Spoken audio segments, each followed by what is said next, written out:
नमस्कार। पिछली क्लास में हमने समास पढ़े थे। आज हम समास को आगे बढ़ाते हुए समास के भेद पढ़ेंगे, जिसमें हम सबसे पहले पढ़ेंगे अव्ययीभाव समास। अव्ययीभाव समास की पहचान होती है जिसमें पहला पद प्रधान होता है या जिसके पहले पद में उपसर्ग लगे होते हैं, जैसे आ, अथवा, प्रति, आवत, अनु आदि वाले शब्द। मतलब जिसमें जिस शब्द के पहला जो शब्द होगा वो उपसर्ग होगा, उसे बोलेंगे हम अव्ययीभाव समास। और दूसरी जो पहचान होती है, जिस शब्द जहाँ पर रिपीटेड वर्ड मिलते हैं हमें। रिपीटेड वर्ड मतलब जैसे हाथों हाथ, दिनों दिन, रातों रात, ये जो समास होते हैं वो होते हैं हमारे अव्ययीभाव समास। जैसे हमारे पास शब्द है हाथों हाथ। देखो शब्द रिपीट हो रहा है हाथों हाथ, तो ये कौन सा समास हो जाएगा? अव्ययीभाव समास। जैसे मैंने बोल दिया प्रतिदिन, क्योंकि हमने पहले जो परिभाषा पढ़ी वो पढ़ी कि जिस शब्द का प्रथम पद में उपसर्ग लगे होते हैं, जैसे यहाँ पे उपसर्ग लगे हुए हैं प्रति, या ऐसे बोल दिया मैंने यथाशक्ति। यथाशक्ति, इसमें जो यथा शब्द है ये भी हमारे पास उपसर्ग है, तो ये क्या हो जाएंगे हमारे अव्ययीभाव समास। ठीक है। अब जो दूसरा जो समास करेंगे वो करेंगे हम द्वंद्व समास। द्वंद्व समास, द्वंद्व समास किसे कहते हैं? द्वंद्व समास होता है जिसके दोनों पद प्रधान होते हैं, मतलब या दोनों ही पद पूरक शब्द होते हैं या दोनों ही पद विलोम शब्द होते हैं। जैसे मैंने बोल दिया माता, माता का विलोम क्या हो जाएगा? पिता। जैसे रात, रात का विलोम क्या हो जाएगा? दिन। अब मैंने बोला कि पूरक शब्द होते हैं। पूरक शब्द किसे बोलेंगे? पूरक शब्द होते हैं जिसमें दोनों ही पद समान होते हैं, मतलब ना तो एक छोटा ना तो दूसरा बड़ा, दोनों को दोनों समान होते हैं। जैसे आपको कुएं से पानी निकालने के लिए आपको एक लोटे की जरूरत भी पड़ेगी, किसी बाल्टी की जरूरत पड़ेगी, तो बाल्टी के साथ साथ आपको उसको रस्सी की भी जरूरत पड़ेगी। तो जैसे लोटा डोर हो गया, तो ये भी कौन सा समास हो जाएगा हमारा? द्वंद्व समास। ठीक है। तो लोटा डोर कौन सा समास? लोटा डोर, ये क्या हो जाएगा हमारा? द्वंद्व समास। जैसे ठंडा, ठंडा का विलोम हो जाएगा गर्म, तो ठंडा गर्म में कौन सा समास हो जाएगा? द्वंद्व समास, क्योंकि इसी में पढ़ा हमने जिसमें विलोम शब्द आते हैं, जिसमें पूरक शब्द आते हैं, ये जो होते हैं हमारे द्वंद्व समास। जलवायु, तो जलवायु में कौन सा समास होगा?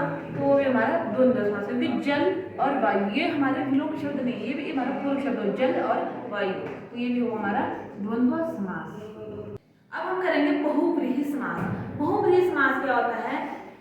ऐसे समास जो सामान्य अर्थ को ना प्रकट करके किसी विशेष अर्थ को प्रकट करते हैं, मतलब साधारण भाषा में बोले कि किसी तीसरे की ओर इशारा करते हैं, उसे बोलेंगे हम बहुव्रीहि समास। ठीक है। बहुव्रीहि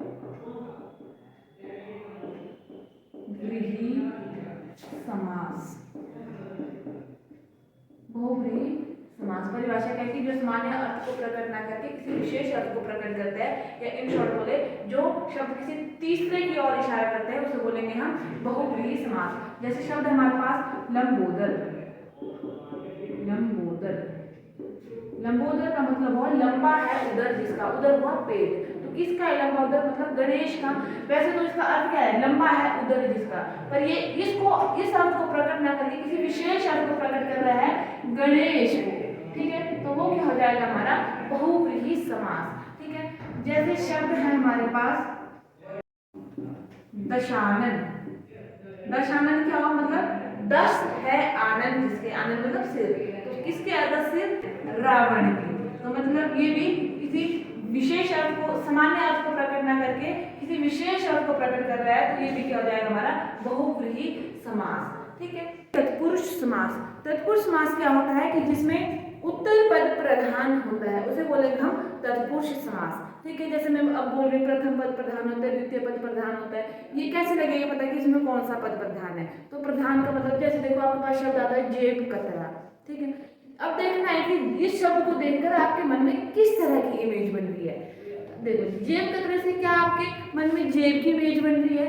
नहीं, क्या बन रही है? जेब को कतरने वाली किसी चोर की इमेज बन रही है। तो ये क्या हो जाएगा हमारा तत्पुरुष समास।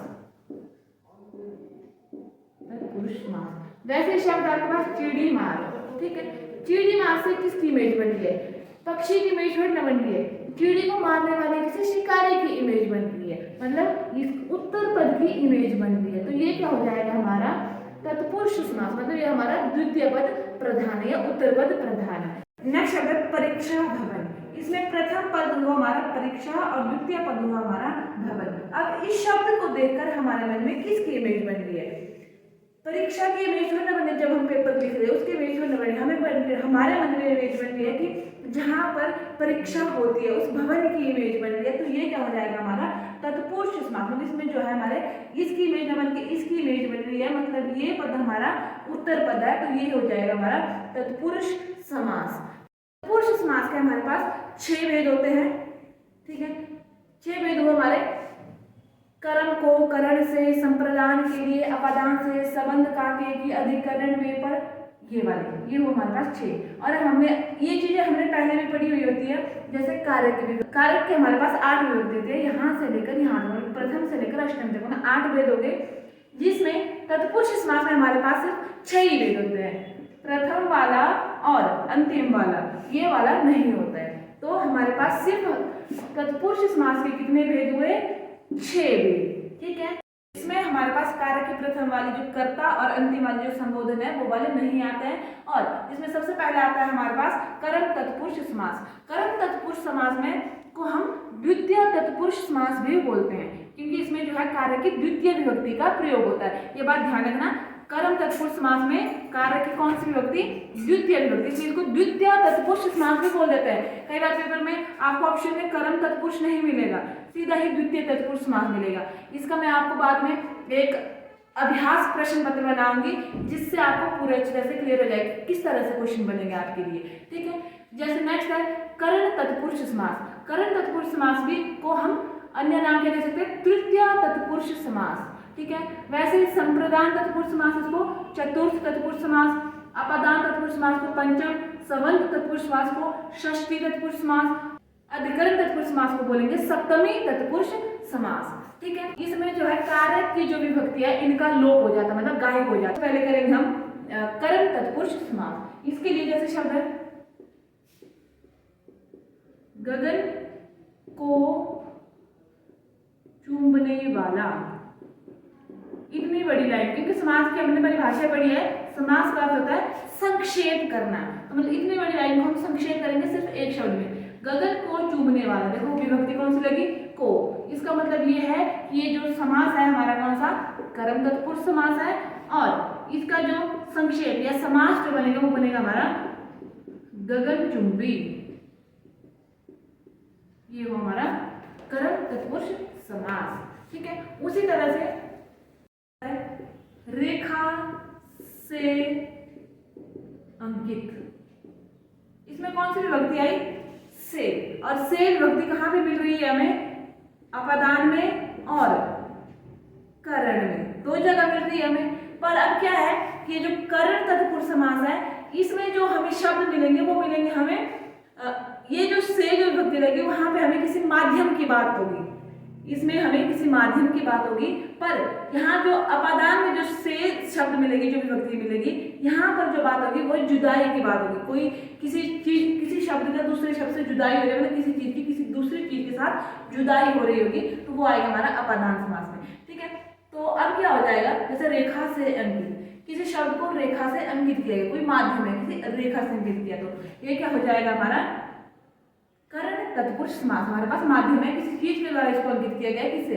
रेखा से, है ना। तो क्या बन जाएगा हमारा रेखांकित। ये कौन सा समास हुआ हमारा? करण तत्पुरुष समास। इतना कर रेखांकित हुआ तत्पुरुष का, दोनों में से है ना।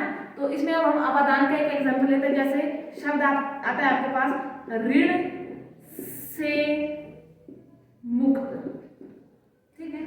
तो अब ये जो से है, अब क्या यहाँ पे माध्यम की बात हो रही है? नहीं। अब क्या हो रहा है कि कोई चीज है हो रही है, मतलब यहाँ पे जो है किसी चीज की ऋण से जुदाई हो रही है, तो वो क्या हो जाएगा हमारा अपादान तत्पुरुष समास। तो इसका जो हमारा समास बनेगा वो क्या बन जाएगा ऋण मुक्त। तो क्वेश्चन आया आपके पास कि ऋण मुक्त में कौन सा समास है, तो कौन सा समास हो जाएगा अपादान तत्पुरुष समास। ठीक है, अब नेक्स्ट करते हैं, जैसे हमारे पास संप्रदान है। शब्द है आपके पास प्रयोग के लिए शाला। ठीक है, इसमें कौन सी विभक्ति हो जाएगी यूज के लिए, और के लिए हमारे पास किस समास में है संप्रदान तत्पुरुष समास में है, तो ये जो समास हो जाएगा हमारा संप्रदान तत्पुरुष समास। ठीक है, और इसका जो समास बना वो बना हमारा प्रयोगशाला।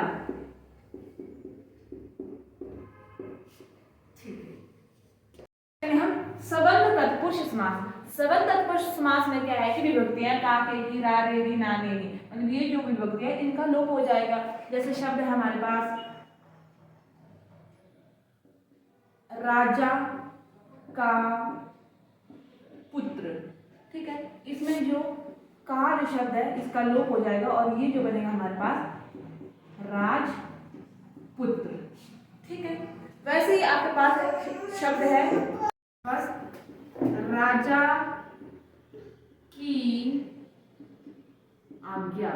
ठीक है, तो राजा की आज्ञा, राजा की आज्ञा, इसमें विभक्ति कौन सी लग रही है की, और की विभक्ति कहाँ पे हमारे पास यहाँ पे, मतलब सबंध तत्पुरुष की। इसका मतलब ये है कि ये जो हुआ हमारा कौन सा समास है, ये वो हमारा सबंध तत्पुरुष समास, और इसका जो समास बनेगा वो बनेगा राजाज्ञा। ठीक है, अधिकरण तत्पुरुष। अधिकरण तत्पुरुष में इसकी जो विभक्तियां हैं वो है में और पर, इसका लोप हो जाएगा, मतलब गायब हो जाएंगे, हाइड हो जाएंगे। ठीक है, तो इसमें है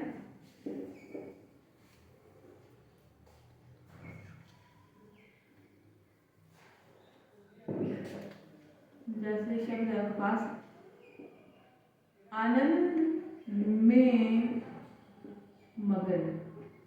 ठीक है, तो इसमें कौन सी विभक्ति लगी में, तो में विभक्ति लगी तो ये हमारा कौन सा समास हो जाएगा अधिकरण तत्पुरुष समास। नेक्स्ट शब्द है आनंद में मगन। देखो इसमें कौन सी विभक्ति लगी है में विभक्ति। में विभक्ति कहाँ पे हमारे अधिकरण तत्पुरुष समास में। अधिकरण तत्पुरुष या कई बार आपको ऐसे भी आ जाएगा कि सप्तमी तत्पुरुष। ठीक है, तो ये जो सप्तमी तत्पुरुष में कौन सी विभक्ति रहती है में और पर, तो इसमें में विभक्ति लगी है, इसका मतलब ये है कि वो हमारा सप्तमी तत्पुरुष या अधिकरण तत्पुरुष। ठीक है, तो ये हो जाएगा हमारा, इसका जो समास बनेगा वो बनेगा आनंद मगन।